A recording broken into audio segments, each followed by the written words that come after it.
سب سے پہلے آپ کو بتائیں گے کہ نئی مبینہ آڈیو لیک پر نیا تنازع کھڑا ہو گیا ہے۔ وفاقی وزیر داخلہ رانا ثناءاللہ نے سپریم کورٹ آف پاکستان سے از خود نوٹس لینے کا مطالبہ کر دیا۔ یہ بھی واضح کر دیا کہ گھریلو خواتین پارٹی کے لوگوں کو بغاوت پر اکسائیں گی تو بات تو ہوگی۔ وزیر اعظم کے معاون خصوصی ملک احمد خان نے مبینہ آڈیو کی FIA کے ذریعے تفتیش پر اصرار کیا۔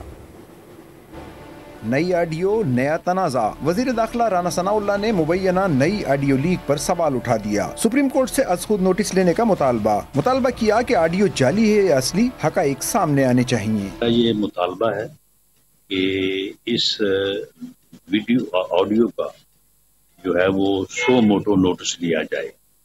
سو موٹو نوٹس جو ہے وہ ہر کام کا ہوتا ہے، تو اس کا بھی سو موٹو نوٹس لیا جائے۔ سو موٹو نوٹس لے کے نمبر 1 اس کا فرنزک آڈٹ کروایا جائے۔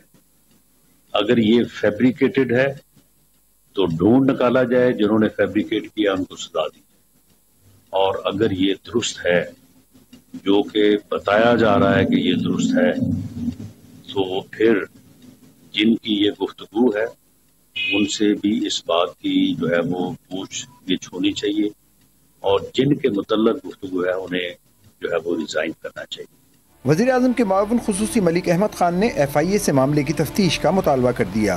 ان پرسنل کیپیسٹی آئی ریکگنائز دا وائسز، مجھے تو پتہ ہے کہ کن کی آواز ہے، جن کی ہے مجھے پتہ ہے ان کی ہے۔ ایک بات جن کے متعلق ہے، اگر ان کو کوئی اعتراض ہے تو کسی جگہ سے ویریفائی کروا لیں۔